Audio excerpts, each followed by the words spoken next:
দেখবি যদি আরে ধসে পড়লে হবে না, উঁচু করে রাখতে হবে। বাবা তুলে দেখবি যদি সোনার নদিয়ায় আচ্ছা সচি মাতার দুলালিয়া নেচে নেচে যা।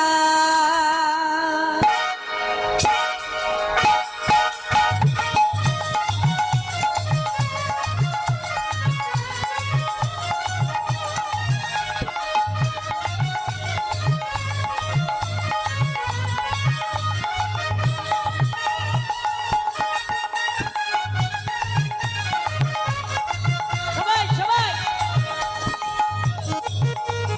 পরিবার ওরা দেখবি যদি আয় সোনার নদী আয় সত্যি মনে দুলালিয়া নেচে নেচে যায় দেখবি যদি আয় সোনার নদী আয় সত্যি মনে দুলালিয়া নেচে নেচে যায়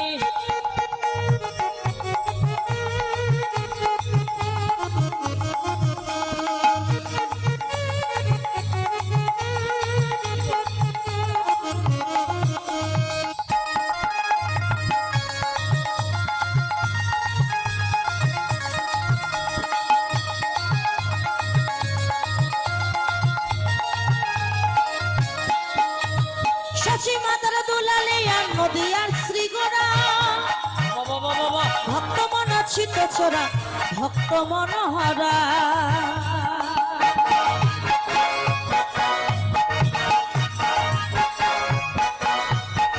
সচ্ছে বাড়ি দুলালিয়া সেজে নদীর চিগড়া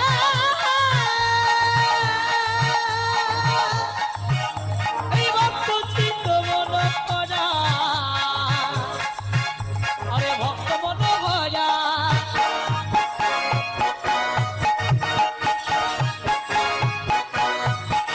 সচ্ছে বাড়ি দুলালিয়া নদীর চিগড়া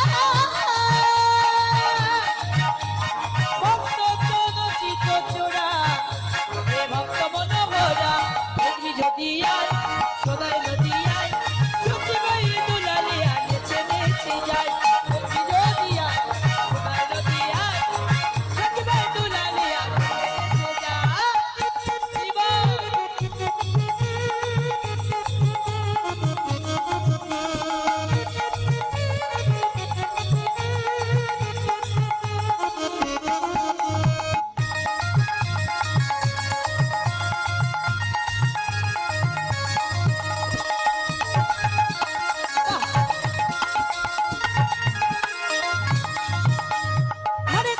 হরে কৃষ্ণ কৃষ্ণ কৃষ্ণ হরে হরে হরে রাম রাম রাম হরে হরে। আমি গাইবো না বাজাবে না? আমি এদিকে গাইবো না যাবো বলে সবাই তো গাইছিল, তাহলে আমরা বাজাবো কেমন? সবাই মিলে হাত তুলে আগে যন্ত্র বাজবে না, সবাই আগে মুখে বলবো কেমন? হরে কৃষ্ণ কৃষ্ণ কৃষ্ণ হরে হরে হরে রাম রাম রাম হরে হরে হরে কৃষ্ণ হরে কৃষ্ণ কৃষ্ণ কৃষ্ণ হরে হরে হরে রাম রাম আর একটু জোর লাগবে। গাইবো না আমি গাইবো না হরি বল না বললে কিন্তু পরবর্তী জন্মে ভগবান আর বলার মতো বদন দেবে না, ব্যাং হয়ে জন্ম নিতে হবে তখন। ব্যায়াম হতে চাই না হ্যাঁ। আমি বলবো হরে কৃষ্ণ কৃষ্ণ কৃষ্ণ হরে হরে হরে রাম রাম রাম হরে।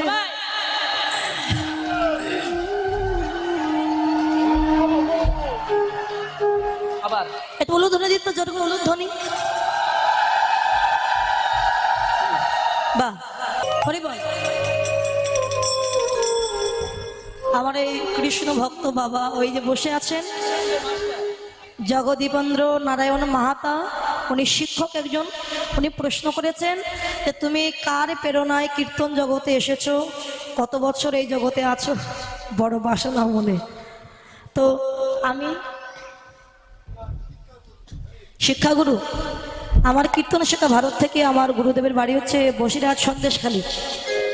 সন্দেশখালী আমার গুরুদেবের নাম শ্রী নবকুমার দাস।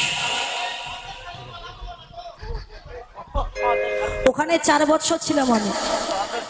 তো আমার কীর্তনের বয়স প্রায় 10 বছর হয়ে গেছে।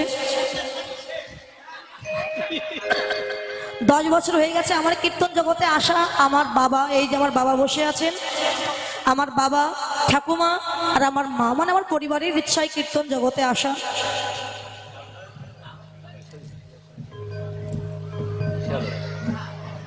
আমার বাবা তো উনি আগে অন্য দলে কীর্তন করতেন, তো মনে বাসনা ছিল যে নিজের পরিবারের নিজের মেয়ে একজন কীর্তন শেখায়, যাতে কৃষ্ণ ধর্মপথে এগিয়ে যেতে পারে।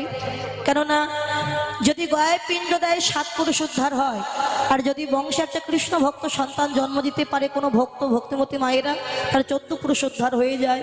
তো বাবা মায়ের তো ইচ্ছা হয় যে সন্তান একটু কৃষ্ণ ভজন পথে যায়। কিন্তু আমরা অনেকে আছে কি বলি, দাদা জানো আমার ছেলেটা লেখাপড়া শিখে বড় ওই চাকরি পেয়েছে, অনেক টাকা ইনকাম করছে, ইঞ্জিনিয়ার হয়েছে। কেউ বলে আমার ছেলেটা স্কুলের মাস্টার মশাই হয়েছে, কেউ বলে আমার ছেলেটা ডাক্তার হয়েছে। কিন্তু কোনো বাবা মা কি বলতে পারে যে আমার সন্তানটা কৃষ্ণ ভক্ত হয়েছে? তো বাবা মা পরিবারের ইচ্ছায় কীর্তন জগতে আসা। তো আপনারা সকলে আশীর্বাদ করবেন, এমনিভাবে কীর্তন করে যেন ভক্তদের আনন্দ দিতে পারি, সাধুগুরু বৈষ্ণবের কৃপা লাভ করতে পারি। আপনারা সকলে শুধু একটু আশীর্বাদ করবেন, আর কিছু চাই না।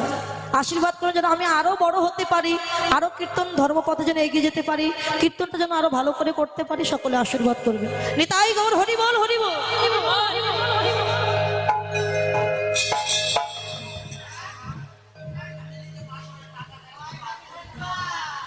টাকা চাইলে পারবো না।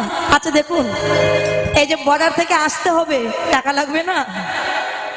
আসতে গেলে অন্তত আমরা বাংলাদেশ থেকে 5 জন এসেছি, তো আসতে গিয়ে অন্তত বর্ডারে লেগেছে 5 জনের 10,000 টাকা। হ্যাঁ, আর 2 জন, দুজনে এই দেশে 2 জনের। এখন 10,000 টাকা লেগেছে আসতে, শুধু বর্ডারে যেতে 10,000 লাগবে, আর তো পথ খরচা তো বাদই দিলাম। 2 দিন কীর্তন করতে হবে, খরচ তো লাগবেই। হরিবল। ও এনাদের পেটে তো কিছু দিতে হবে।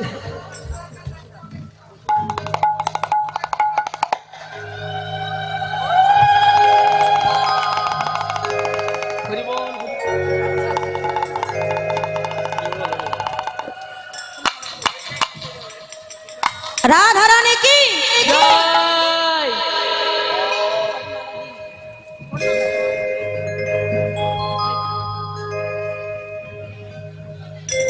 ওমা আবার ভিক্ষা চাইবো। কি ভিক্ষা চাইবো? টাকা ভিক্ষা চাইবো, টাকা। বলে কীর্তনিয়ারা খুব শয়তান, শুধু টাকা চাই, শুধু টাকা চাই। এত টাকা নিয়ে করছে, আমি আমার জন্য চাইবো না। তো আজকে সাধুগুরু বৈষ্ণবের বাজার দিয়েছেন আমার হিরেন কাকু, আরো কমিটির প্রত্যেকটা সদস্যবৃন্দ, কাকু যারা আছেন, দাদা ভাইরা আছেন। আপনারা তো জানেন কীর্তন দিতে গেলে কত অর্থের প্রয়োজন হয়, একার দ্বারা তো সম্ভব নয়। বললাম তো আমি তো একজনের নামই জানি, বলেছি কীর্তন কমিটির প্রত্যেকটা সদস্যবৃন্দ যারা আছেন সকলে, গ্রামের প্রত্যেকটা ভক্তবৃন্দ, কীর্তন কমিটিতে যারা আছেন সকলের কথা বলছি। এই কীর্তন দিয়েছেন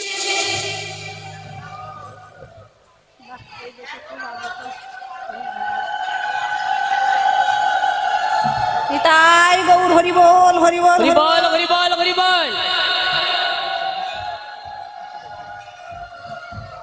জীবন বেরিয়ে যায় রে, জীবন বেরিয়ে যায়।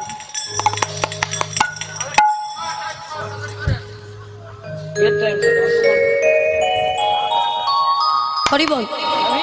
তা আপনারা সকলে একটু একটু দান করবেন, কেননা আপনাদের সাহায্য সহযোগিতা ছাড়া কখনো কীর্তন দেওয়া সম্ভব নয়। আর ভগবান বললেন যতক্ষণ ভিক্ষা না করতে যাবে, ভিক্ষার আঁচল ভক্তের দুয়ারে পেতে না দেবে, ততক্ষণ কীর্তন দেওয়া সার্থক হবে না। যদি বলেন কেন, যদি কেউ বলে আমার অনেক টাকা আছে, আমি ভিক্ষা করব না, কারোর কাছে মাথা নত করব না, আমার টাকা দিয়ে আমি কীর্তন দেব, তো ভিক্ষা করতে যেতে হয় কেন না? ভিক্ষা করতে গেলে মনটা দীনতা হয়ে আসে। কত লোকে ভালো মুখে ভিক্ষা দেয়, কত লোকে আজে বাজে কথা বলে। যদি কারোর বাড়িতে গিয়ে বলা হয় মা 50 টাকা ভিক্ষা দাও, কি 10 টাকা ভিক্ষা দাও, কীর্তন দেবো, অনেকে আছে দাঁত শীতকে বলে ওসব করবার দরকার কি? ওই দুজন মিলে কীর্তনের নামে ভিক্ষা করতে আসে, কিছু টাকা খরচা করে আর সব নিয়ে নিজেরা ব্যাংক ব্যালেন্স করে রেখে দেয়। কি গো বলে না? তাহলে এতদিন যা খরচ করেছে খরচই হয়ে গেছে, তোলা নেই মা। কিন্তু গোবিন্দের ব্যাংকে যদি কেউ আজকে দান করে, এই দান কখনো বিফল হয় না। দিয়ে ধন দেখে মন কেড়ে নিতে কতক্ষণ। আজকে আমার দেওয়ার মতো সামর্থ্য আছে, ভগবান দিয়েছে আমার শক্তি। আপনি যদি বলেন আমি কাজ করেছি, নিজে কষ্ট করে আমি অর্থ উপার্জন করেছি, হ্যাঁ ঠিক আছে আপনি কাজ করেছেন, কিন্তু শক্তিটা তো দিয়েছে গোবিন্দ। শক্তিটা তো দিয়েছে আমার গোবিন্দ। তাহলে শক্তি দিয়েছে। যেমন দেখবেন বাবা যখন বাজারে যাচ্ছে, ছেলে বলে বাবা কোথায় যাচ্ছে? বাজারে। বাবা খাবার আনতে হবে। কি খাবার? আমার জন্য চানাচুর। গজা। আর তুমি? আমি লজেন। আর একজন বলছে বাবা আমার জন্য বিস্কুট নিয়ে এসে, বিস্কুট। এক প্যাকেট বিস্কুট নিয়ে এসেছি। এনে যখন সন্তানকে দিয়েছে, ছেলে কি করছে যখন একটা বিস্কুট খাচ্ছে, আচ্ছা বাবা তখন কি বলে? হ্যাঁ খোকা একটু দে না বাবা, একটু দে। কেন? বাবার কি সামর্থ্য নাই এক প্যাকেট বিস্কুট কিনে খাবে?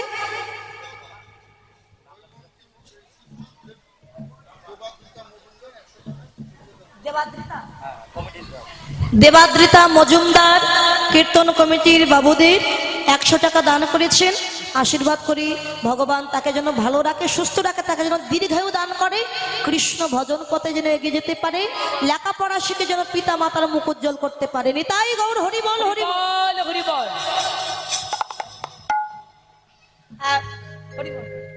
যারা যারা দেবেন 100 200 যা হোক আমার কাছে এসে দিলে আমি নাম ঘোষণা করে দেব। আর হিরেন কাকু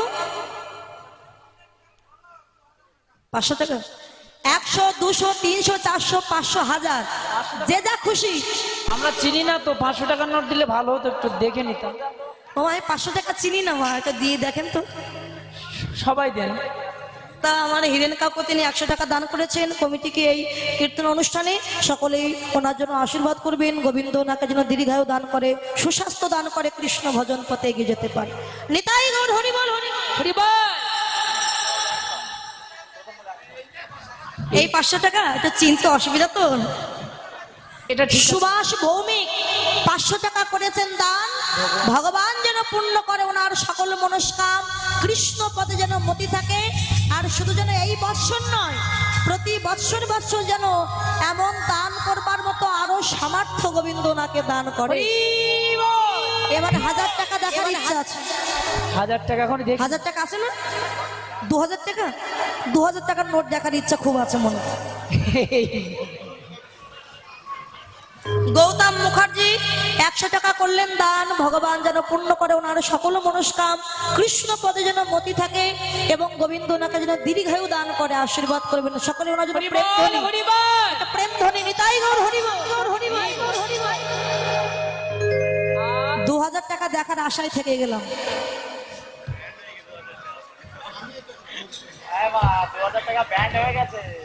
তো হিরেন কাকু তিনি আমাকে 100 টাকা দান করেছেন। আশীর্বাদ করি গোবিন্দ ওনাকে যেন ভালো রাখে, দীর্ঘায়ু দান করে, সুস্বাস্থ্য দান করে, কৃষ্ণ পদে যেন মতি থাকে। সকলে ওনার জন্য একটু আশীর্বাদ করবেন। নিতাই গৌর হরি বল, হরি বল, হরি বল, হরি বল। আরেকজন মা তিনি 100 টাকা দান করেছিলেন। তো স্বামী সন্তান নিয়ে যেন সুখে থাকে, কৃষ্ণ পদে মতি থাকে, এই আশীর্বাদ করি ওই মাকে যেন কৃষ্ণ ভজনে এগিয়ে যেতে পারে। নিতাই গৌর হরি বল। রাধা রানী কি জয়, শ্যাম সুন্দর কি জয়, রাখালে রাজা আচ্ছা বলে দে না কোথায় বৃন্দাবন। এই তো এখানে শ্যামকুণ্ড রাধা কুণ্ড গিরি গোবর্ধন। শ্যামকুণ্ড রাধা কুণ্ড গিরি গোবর্ধন। সবাই হাত তুলে।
আছে শ্যামরাই।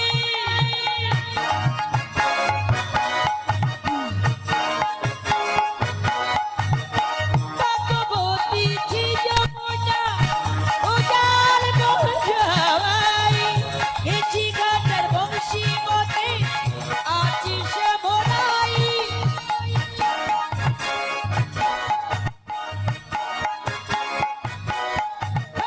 ভগবতী জি যমুনা উজাল বয়ে যাই, এসি ঘাটার বংশী মতে আছি শ্যামরাই।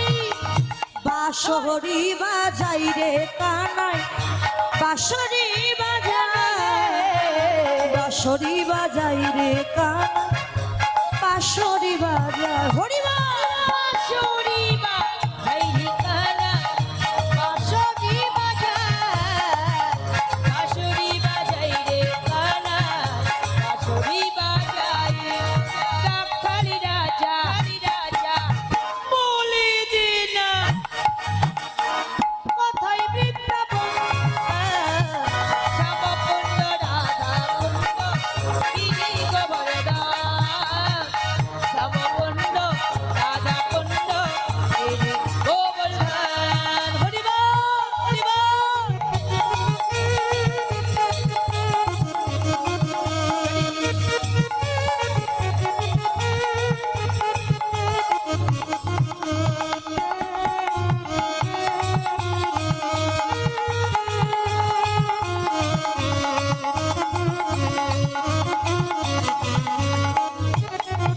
ওই না ভাগ্যবতী শ্রী যমুনা উজান বয়ে যায়, পথের শেষে রাখাল রাজা বাঁশরি বাজায়।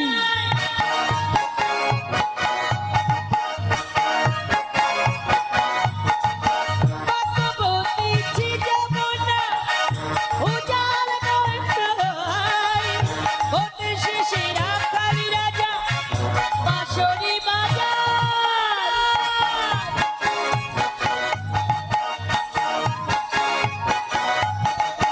ভগবতী জি যমুনা উজাল বয়ে যায়, পথের শেষে রাখালি রাজা বাঁশরি বাজায়। কৃষ্ণ কি করে? বাঁশরি বাজাই রে কানাই, বাঁশরি বাজাই, বাঁশরি বাজাই রে কানাই, বাঁশরি বাজাই। সবাই মিলে হাত তুলে বাঁশরি বাজাই রে কানাই, বাঁশরি বাজাই, বাঁশরি বাজাই রে কানাই, বাঁশরি বাজ মুখে বলুন। বাঁশরি বাজাই রে কানাই, বাঁশরি বাজাই, বাঁশরি বাজাই রে কানাই, বাঁশরি বাজাই। বাঁশরি বাজাই রে কানাই, বাঁশরি বাজাই, বাঁশরি বাজাই রে কানাই, বাঁশরি বাজাই। বাঁশরি বাজাই রে কানাই, বাঁশরি বাজাই, বাঁশরি বাজাই রে কানাই, বাঁশরি বাজাই। রাখালি রাজা বলি দিনা রাধে কোথায় বৃন্দাবন, শ্যামকুণ্ড রাধাকুণ্ড গিরি গোবর্ধন, শ্যামকুণ্ড রাধাকুণ্ড গিরি গোবর্ধন, শ্যামকুণ্ড রাধাকুণ্ড গিরি গোবর্ধন, শ্যামকুণ্ড রাধাকুণ্ড গিরি গোবর্ধন। বলি রাধা রানী কি, জয় জয় বৃন্দাবন বিলাসিনী কি, জয় জয় ধ্বনি কি, জয় বৃন্দাবন জয়। কি, জয় ভক্তমণ্ডলী কি, জয় শ্যামসুন্দর কি, জয় কমিটি বৃন্দ কি, জয় আপন আপন গুরু গোসাই কি। জয় জয় রাধে জয় রাধেশ। রাধে শ্যাম।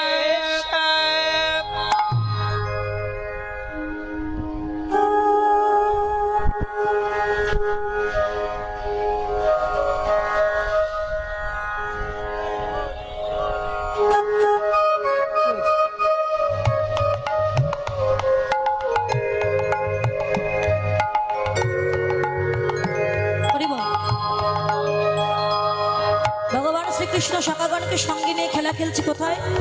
যমুনার কুলিন। খেলা করতে করতে এমন সময় তাকে দেখে গগনে আর বেলা। ওমা, ঘরে তো যেতে হবে, তাই প্রাণ গোবিন্দ তাকে দেখবেন গগনে আর বেলা নয় ঘরে যেতে।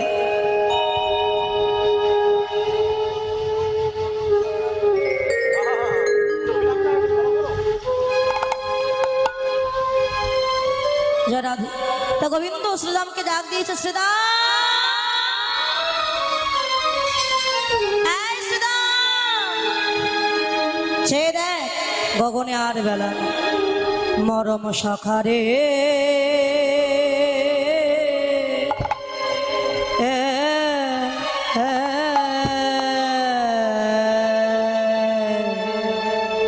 সখায়া ওই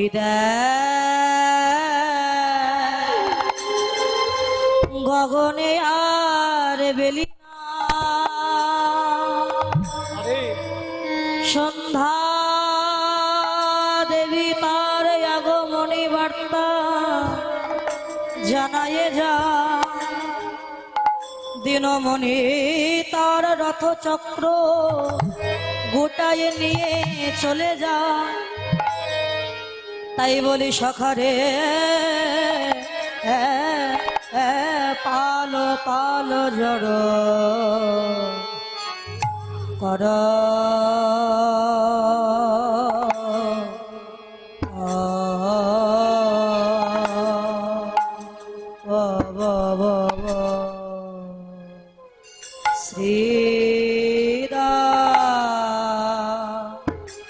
আয়া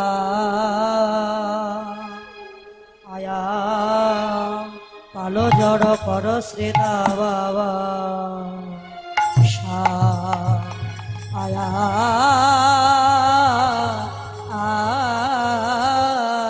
আনো আয়া আয়া হে গো শানদাউশী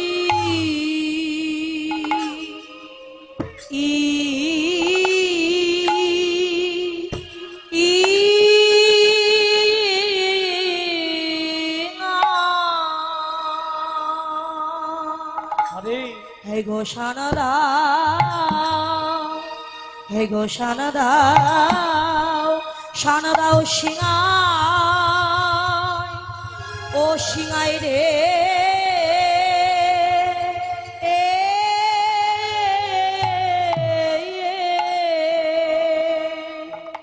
মরম সখারে পালো পালো জড়ো কর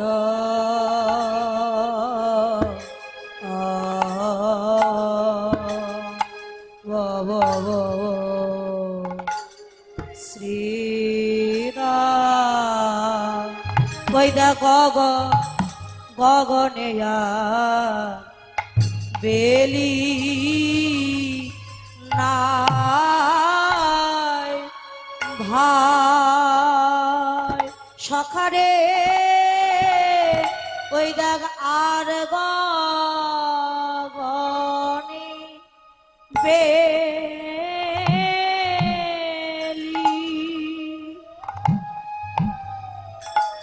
নাই ভাই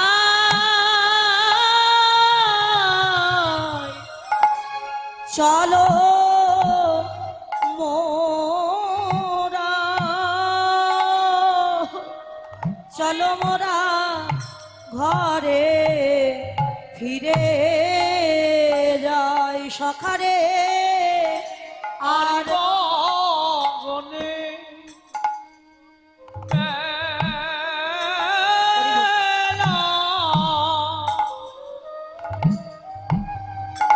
নয়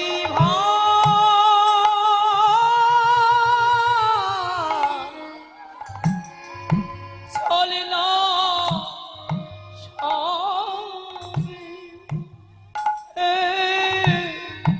চলে না সবে ঘরে ফিরে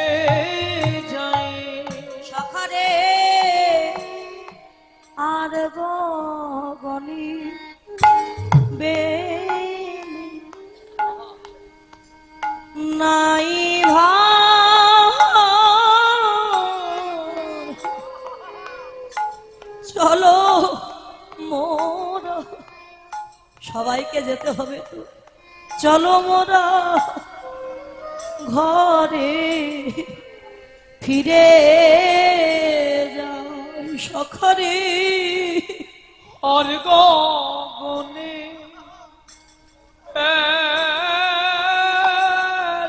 তাকিয়ে দেখো জীবন বেলা ডুবে যায়, সবাইকে একদিন যেতে হবে,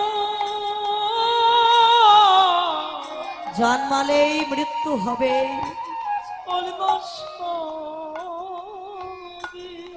কখন ডাক আসবে চলে যেতে হবে। গোবিন্দ ডাকছে, শ্রীরাম চল ঘরে যা। কোন ঘরে? আপন ঘর। এই জগৎকে শিক্ষা দিচ্ছে জগৎ, তোমরাও আপন ঘরের সন্ধানে চলো।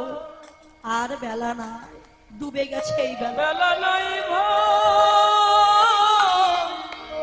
চল না ঘরে, ওরে চল না ঘরে ফিরে যায় ভাই। ওরে আয়ু সূর্য অস্ত চলে যা, চলো মোরা, চলো মোরা ঘরে ফিরে যাও। আয়ুষ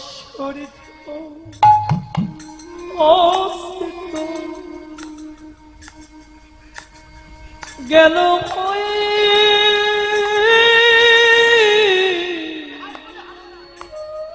চলে না ঘরে, চলে না সবই ঘরে ফিরে যা। আর গগনে এলো নাই ভাই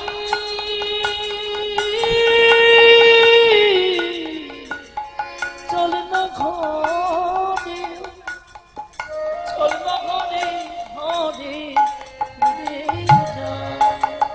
আর গগনে চল ভাই আমরা ঘরে যা। মা কাঁদছে, মা নাম করছে কখন আবার গোপাল ঘরে আসে। আমরা যেমন মাতৃগর্ভে ছিলাম, ভগবানকে কথা দিয়েছিলাম প্রভু জগৎ মাঝে নিয়েছেন, জগতে গিয়ে তোমার নাম গুণকীর্তন করে সকাল সকাল ঘরে আসো। মায়ার সংসারে পড়ে স্ত্রী পুত্র পেয়ে সবাই তার কথা ভুলে গেছে। তাই গোবিন্দ ডাকছে দুটি বাহু উত্তোলন করে। কখন যে মায়ার সংসারে খেলা করতে করতে আয়ু সূর্যটা ডুবে গেছে সেদিকে আমাদের কারোর লক্ষ্য না। তাই গোবিন্দ বললেন, ভাই চল আর দেরি করিস। চল না ফিরে ঘরে যাই ভাই। গগনিয়া বেলা নাই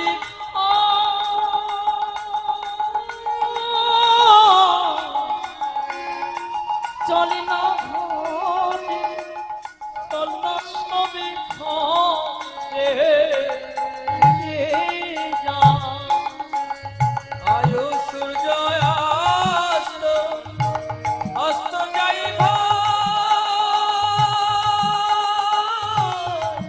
চল না ঘরে, চল না ঘরে ফিরে যাই ভাই।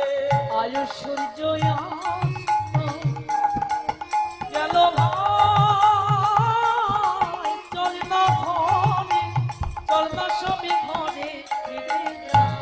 আর গগনে বেলা বেলা নাই ভাই, ও ভাই শ্রীরাম চল না ফিরে চল ঘরে ভাই, তাড়াতাড়ি করিস। ভাই। গগনে বেলা চলে না ঘরে, চল না সবই ঘরে ফিরে যা। আর গগনে বেলা নাই ভাই, ও ভাই শ্রীরাম চল না ফিরে ঘরে যাই ভাই। আর গগনে বেলা নাই ভাই,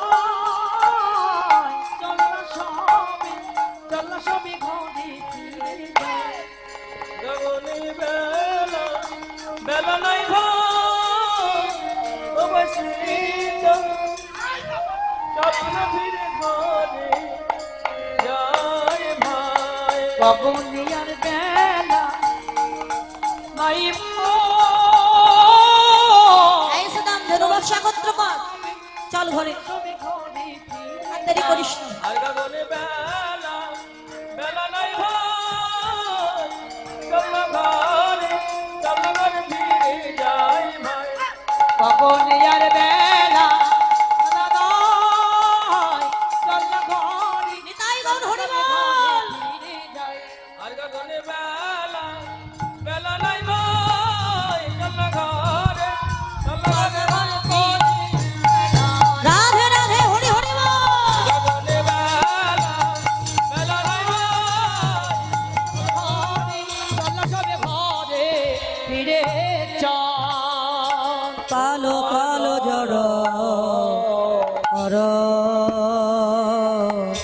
শ্রীরাম হাই ভাই চল ঘরে যাই পালো জড় কর শ্রীরাম শান দেহ শান দেহ সিংহায় আর পালো জড় করো দেখছে সানো দেহ সানো দেহ শিগায় আর পালো জড় করো শ্রীরাম সানো দেহ শিগায় আর সঘরে বিষম ভাই ভাই নাম করে মা আর সগনে বিষম খাই ভাই নাম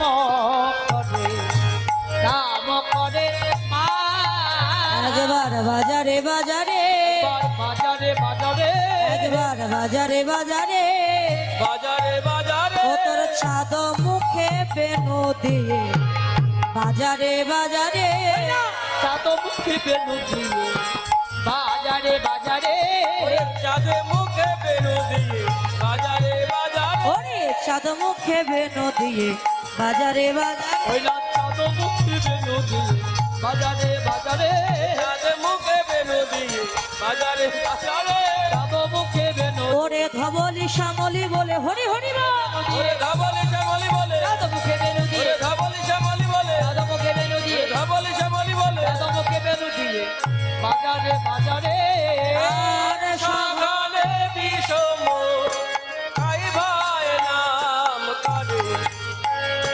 করে মায়ে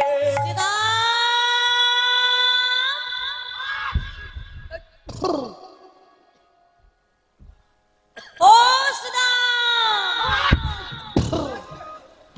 কি হলো সুদাম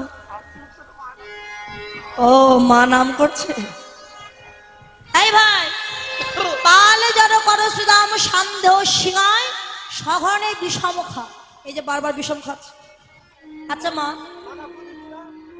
মানে বলিতে হয় যখন আমরা বিষম খাই কি বলি কে নাম করছে মা তা কেন বাবার কথা তো কেউ বলি বাবা কি কেউ নয় শুধু মা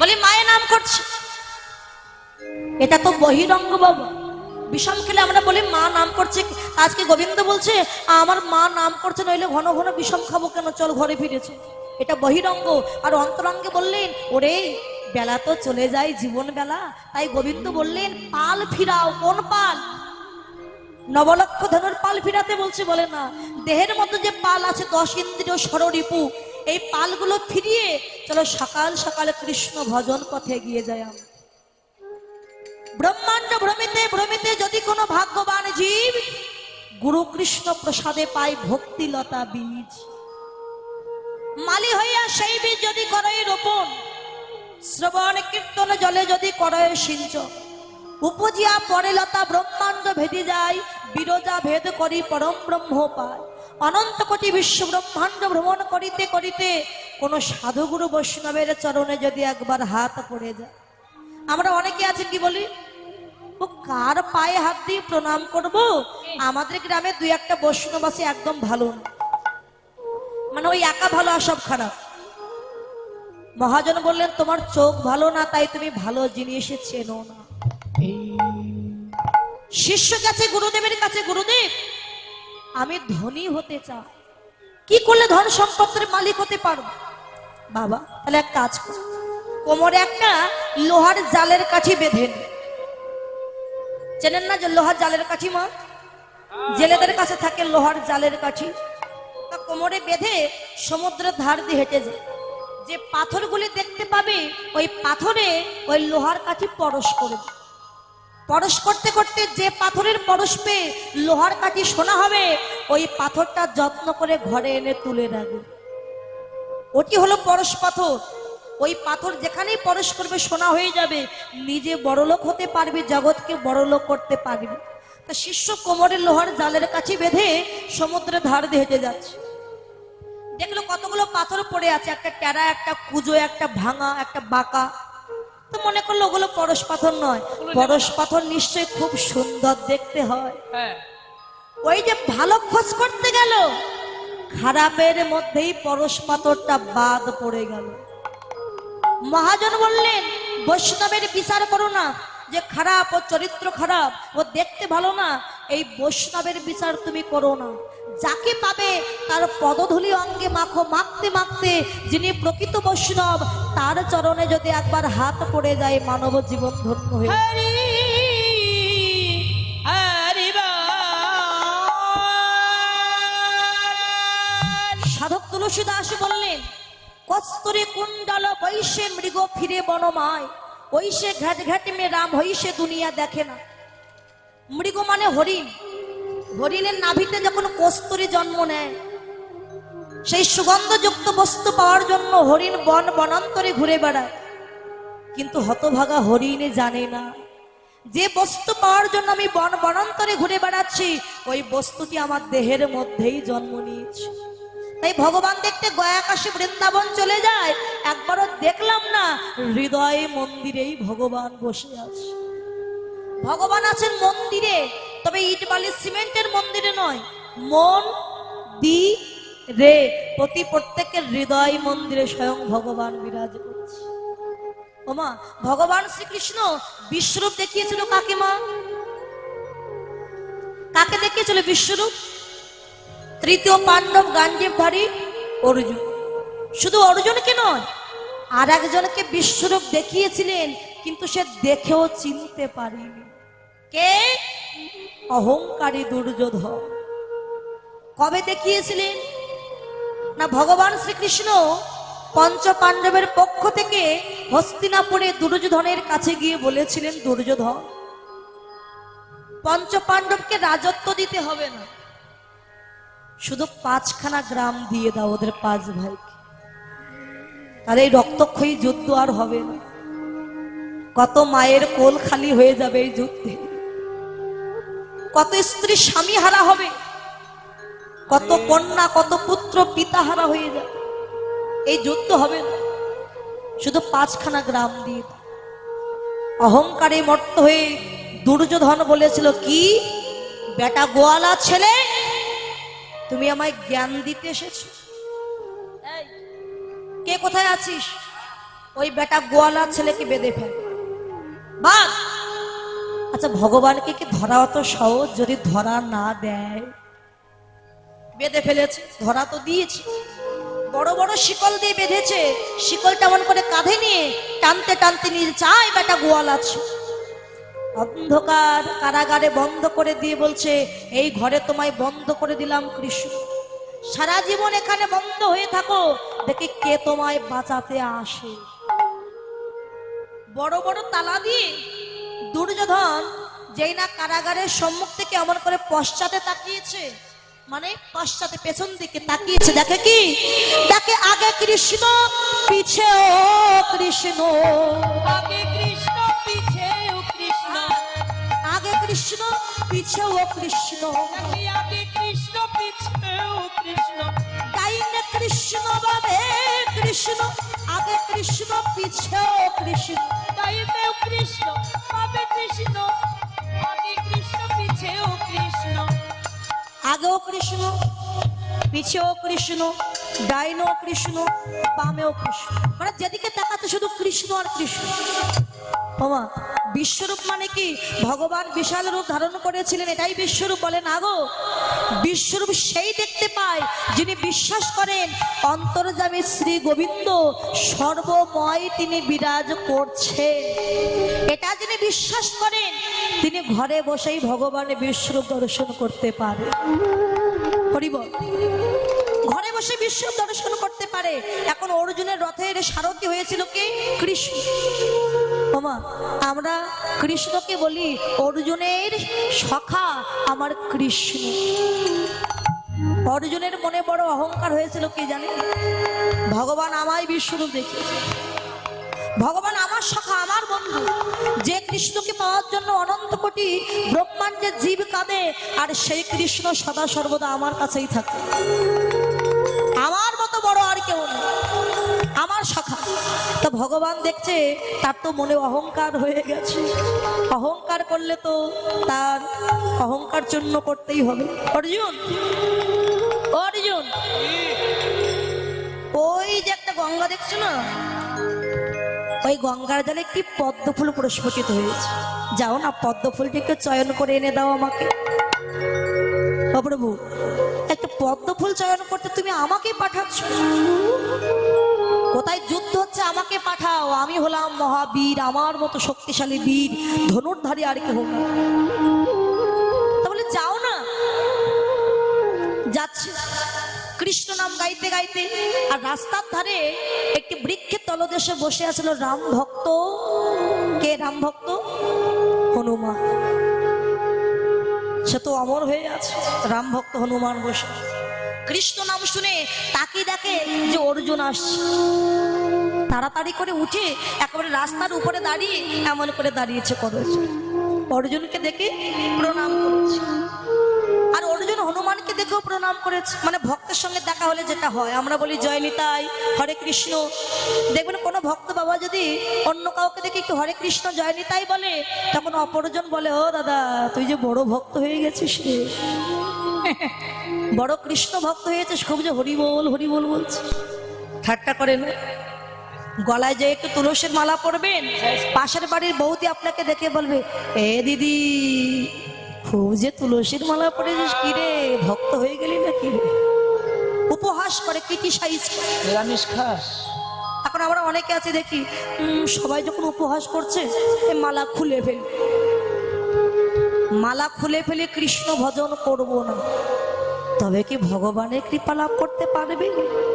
ও তো বলবে আপনি কৃষ্ণ ভক্ত হন, আপনাকে দেখে উপহাস করবে, সমালোচনা করবে, কিন্তু আপনি না খেয়ে অনাহারে 1 সপ্তাহ পড়ে থাকেন ঘরে, কেউ আপনাকে দেখতেও যাবে। এই হলো মায়ার সংসার। হরিবল বলে বলো দুঃখ নেই, আপনার লক্ষ্য থাকবে গৌর গোবিন্দের চরণের প্রতি। বলতে বলতে যখন মুখ ব্যথা হয়ে যাবে তখন আর বলবে না, বলা ছেড়ে দেবে। তা হনুমান অর্জুনকে দেখে সাদরে আদরে বসার জন্য আসন দিয়েছে। আসন বলতে বৃক্ষের নিচেই বসতে দিয়েছে।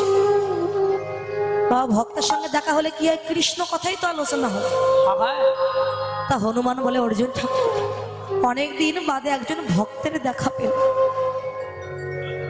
পরম কৃষ্ণ ভক্ত তুমি।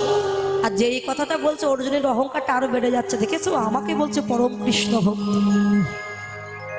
তো আমারও অনেক ভাগ্য যে তোমার মতো ভক্তেরই দেখা পেল।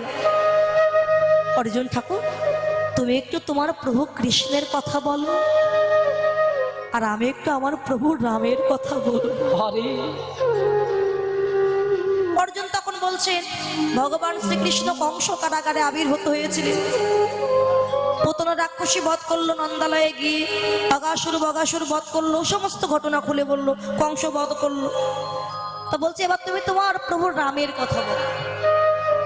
রামের কথা বলছে, জানো আমার প্রভু রাম বড় দয়ালু, দশরথের গৃহে জন্মগ্রহণ করেছে।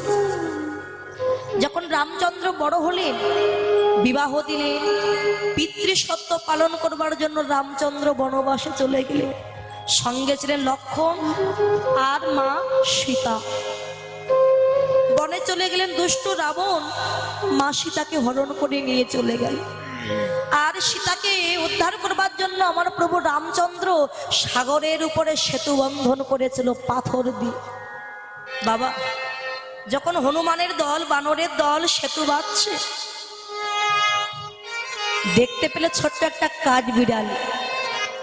কাঠবিড়ালি দেখছে সবাই প্রভু রামের সেবায় লেগে গেছে। আমি কি প্রভু রামের সেবায় লাগতে পারবো না? তা আমি তো বড় বড় পাথর তুলতে পারবো না। তা সে কি করছে, ওই পাথরগুলো যখন জলে ভাসিয়ে দেওয়া হচ্ছে, মাঝখানে তো ফাঁকা থাকে বাবা।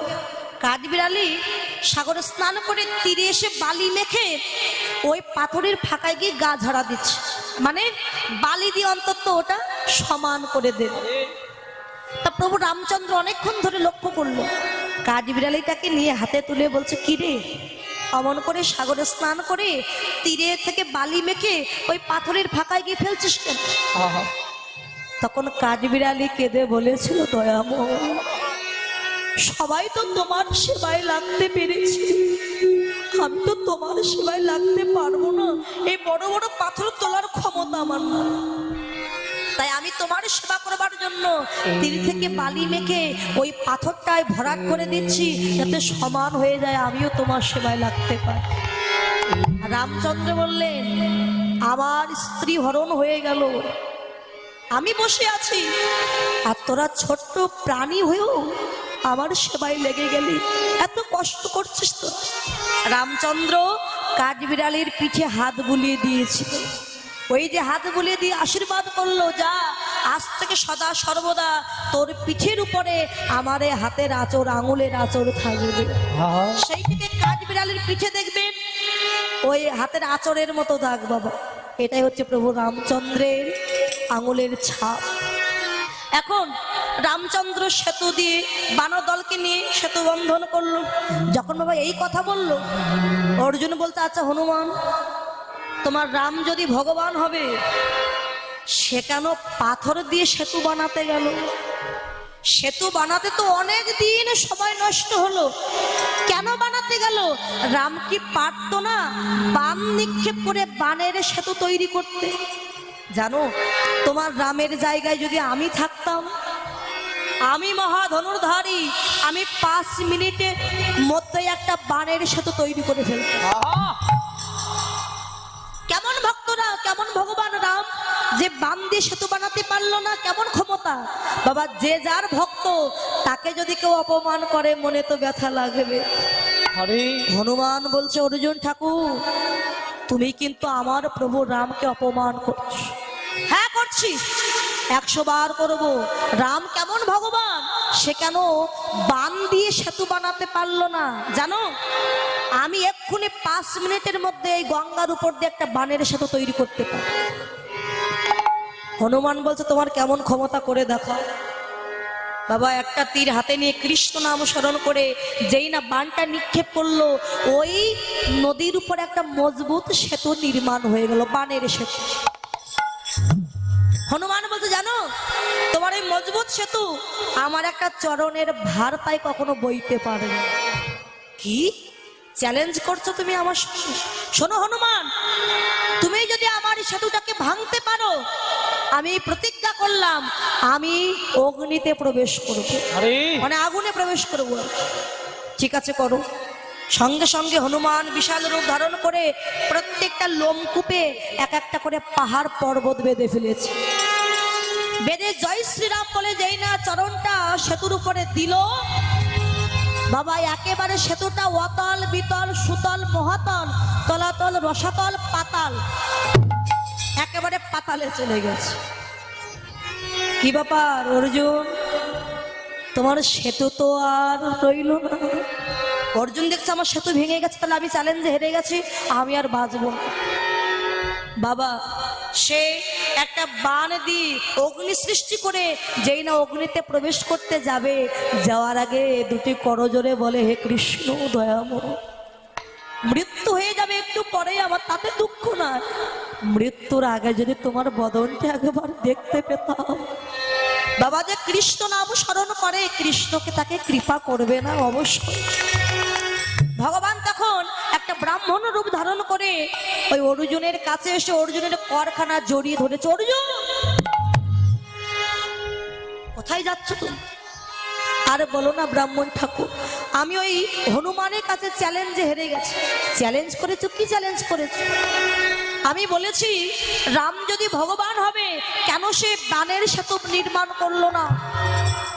পাথর দিয়ে সেতু বানাতে গেল, আর আমি 5 মিনিটের মধ্যে বানের সেতু বানাবো, আমি বানিয়েছি। আর হনুমান বলেছিল আমার একটা চরণের ভার কখনো ওই সেতু বইতে পারবে না। বাবা, ব্রাহ্মণ রূপী ভগবান কৃষ্ণ বুঝেও না বোঝার ভান করছে। অর্জুন, আমি তো তোমার কথা কিছু বুঝতে পারছি। সে কি বুঝতে পারছো না? বলে না। তবে এক কাজ করো, যেটা তোমরা আগে করেছো আবারও সেটা করে দেখো। চলো এই গঙ্গার ঘাট। অর্জুন বলছে আমি বলেছিলাম বানের সেতু বানাবো। হ্যাঁ বানাও। আবার একটা তীর নিক্ষেপ করে বানের সেতু নির্মাণ করলো, মজবুত সেতু। হনুমান তুমি কি বলেছিলে? বলে আমি বলেছিলাম আমার চরণের ভার এই সেতু কখনো বইতে পারবে না। করে দেখাও। আবার বিশাল রূপ ধরে এক একটা লোমকূপে পাহাড় পর্বত বেঁধে জয় শ্রীরাম বলে যেই না চরণটা দিল,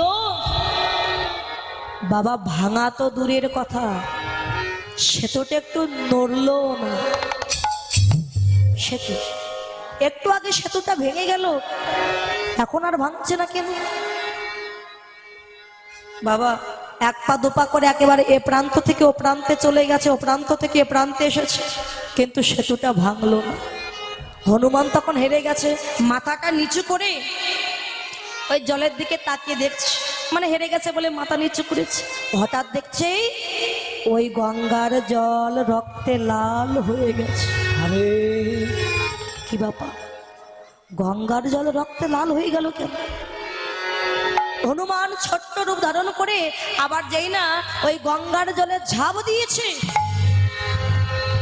দেখে কি জানো, ভগবান আমার ওই বানের সেতুটা কাঁধে নিয়ে দাঁড়ায় আছে।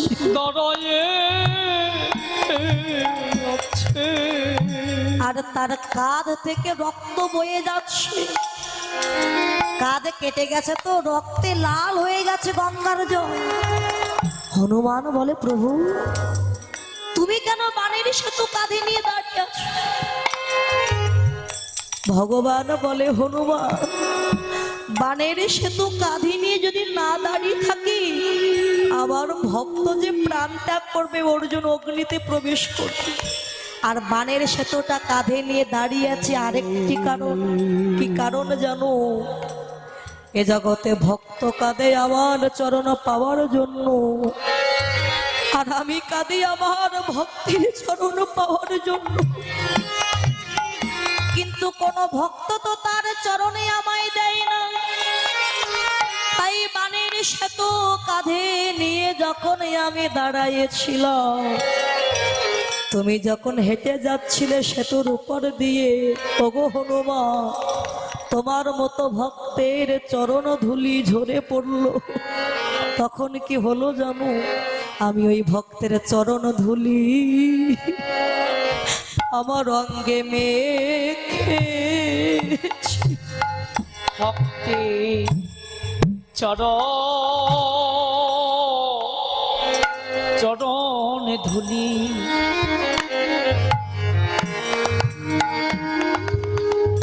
আমার অঙ্গে মেখেছি। ভক্তের চরণ ধুলে আমার অঙ্গে মেখেছি। আজ আমার জন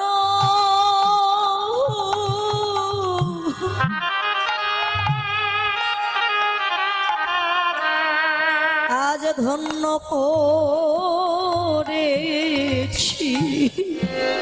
ভক্তের চরণ ধুলি আমার অঙ্গে মেখেছি। আজ আমার জন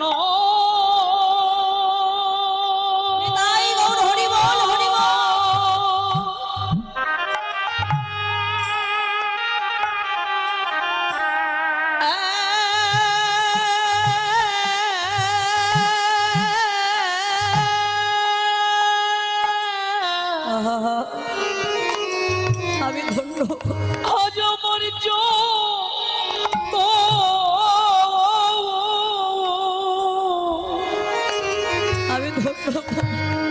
আমি ধন্য করেছি এ ভক্তের চরণ ধুলি আমার অঙ্গে ভগবান বললেন আমা হতে আমার নাম বড়, নাম হতে ভক্ত বড়, আর ভক্ত হতে ভক্তের চরণের ধুলি আরো বড়। ভক্তগণ এসেছ যখন সকল মানই অভিমান ত্যাগ করে একবার মাখো ভক্তের চরণ ধুলি। তাই গৌর হরিব ভক্তের চরণ ধুলি একবার মাখো ভক্তের চরণ ধুলি। আমন দিন মায়া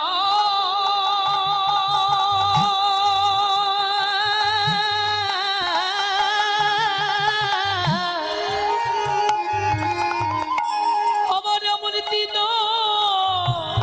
ওই কি না হয়। একবার মাখো ভক্তের চরণ ধুলি মাখো আমার এমন দিন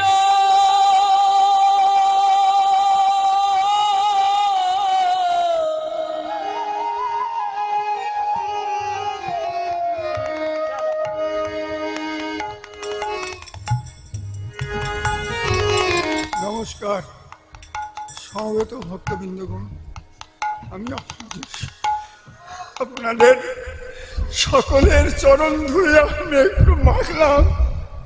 কেউ আমাকে বিদ্রুপ করেন যা বলেন আমি তাই মাথা পেতে নিলাম। আমি অধম আপনাদের সকলের চরণ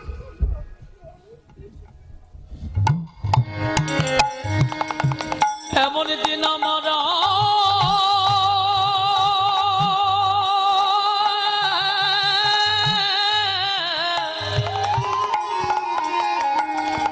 আমার আর হয় কি না হয়।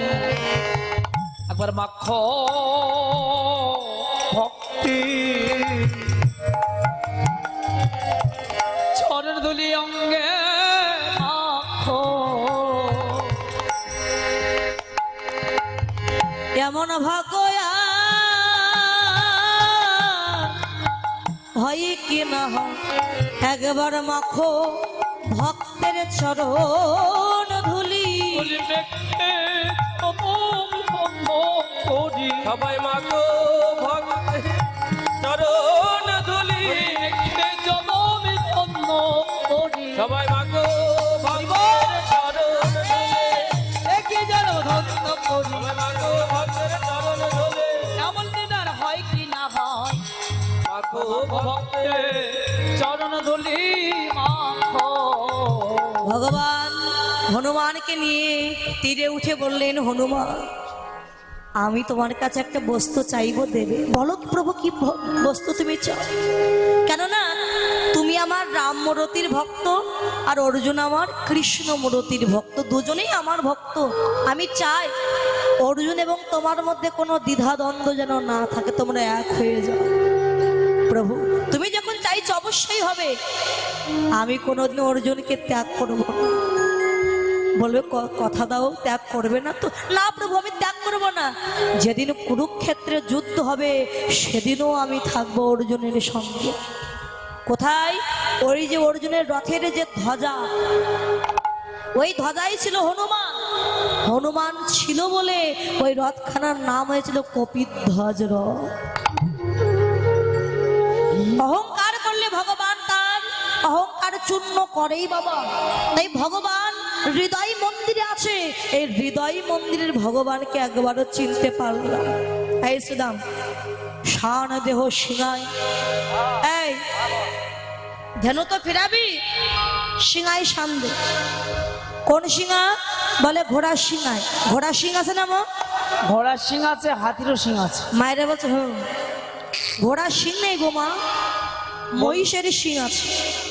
সিং দিয়ে সিংহা বানাতে হয়, শঙ্কের মতো আওয়াজ হয়। তা বলছে শান দেহ সিংহায়। তাহলে আমরা কোন সিংহায় শান দেবো? আমাদের কাছে তো ওই মহিষের সিংহা নাই। বলে বদন সিংহায় সান্দা উলুধ্বনি আর হরিধ্বনি, কৃষ্ণ নাম করে এই বদন সিংহায় একবার সবাই মিলে সান্দাও। হরিবা শান্তি দেহের মধ্যে যে ধনুবৎস আছে 10 ইন্দ্র স্মরণীপ, ওই পালগুলো ফিরিয়ে চলে একত্র করে আমরা ঘরে ফিরে যাই। কেননা আজ মাঠে আমাদের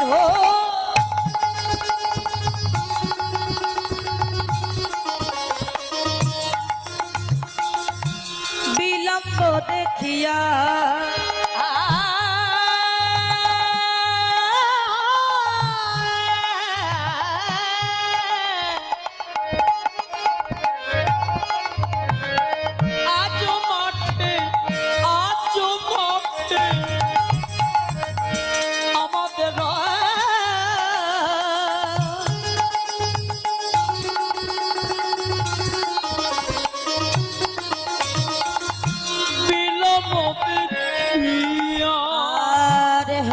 বুঝি আরে মাথা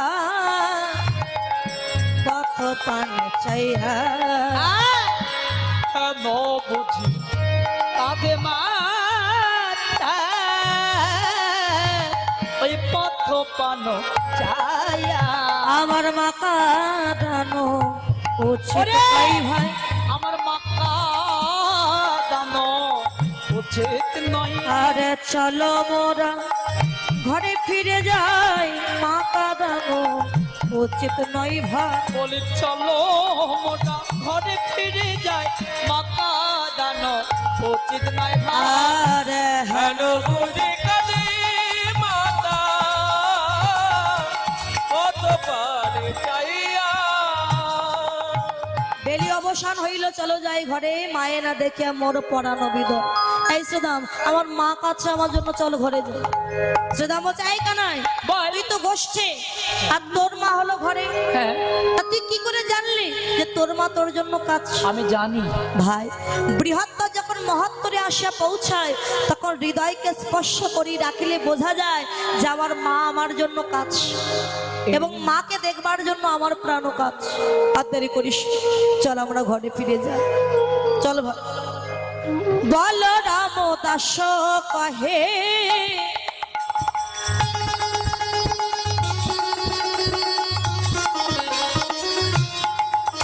শুনে কানায়ের বল,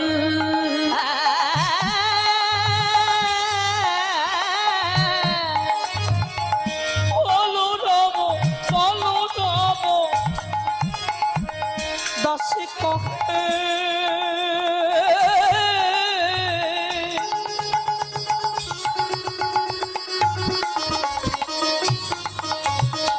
শুনি কামাইয়ের আর সকল রাখালো মাঝে পরে উত্তর সকলরা ভালো মাছে পরে এদের আনন্দ ধরে না রে আনন্দ ধরে না রে ঘরে আনন্দ ঘরে না রে। ওরে নিরানন্দ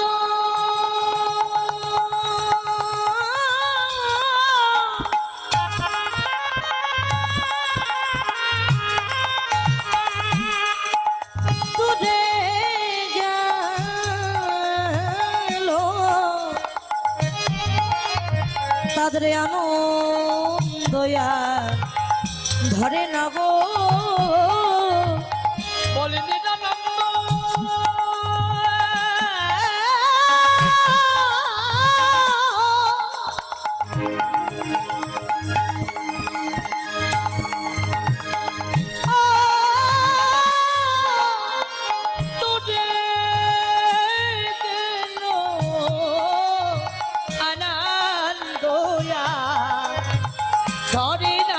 আর সকল রাখালো মাঝে পরে উতারো। সকলরা চালা মাঝে পরে চল ঘরে যাই। বাবা এই পালাটির নাম হচ্ছে উত্তর গোষ্ঠ। উত্তর গোষ্ঠ কাকে বলে? কৃষ্ণ যখন গোষ্ঠে আসে সেটাকে বলা হয় গমন গোষ্ঠ। তাহলে তিনি যখন ফিরে যাবে নিশ্চয়ই নাম হয় ফেরত গোষ্ঠ বা ফিরা গোষ্ঠ, কিন্তু না, নাম হলো উত্তর গোষ্ঠ। উত্তর গোষ্ঠ হলো কেন? দেখুন, এসেছি ভবে, যেতেই হবে, এসেছি মরতে, হবেই মরতে। স্বর্গের 4টি দ্বার, পূর্ব, পশ্চিম, উত্তর, দক্ষিণ। 4টি দ্বারের মধ্যে উত্তর দুয়ারটা হচ্ছে শ্রেষ্ঠ দুয়ার, মুখ্য দুয়ার। দেখবেন জীবিত অবস্থায় যদি উত্তরে মাথা দিয়ে কেউ ঘুমায় কিংবা সেবা করতে বসে, অন্য একজন ব্যক্তি গিয়ে বলে দাদা উত্তরে মুখ দিয়ে ঘুমাতে নাই কিংবা উত্তরে বসে সেবা করতে নাই। কিন্তু বাবা যেদিন মারা যায় সেদিন মাথাটা কোন দিকে দেয়? মাথাটা দেয় আমাদের দিকে, উত্তর দিকে।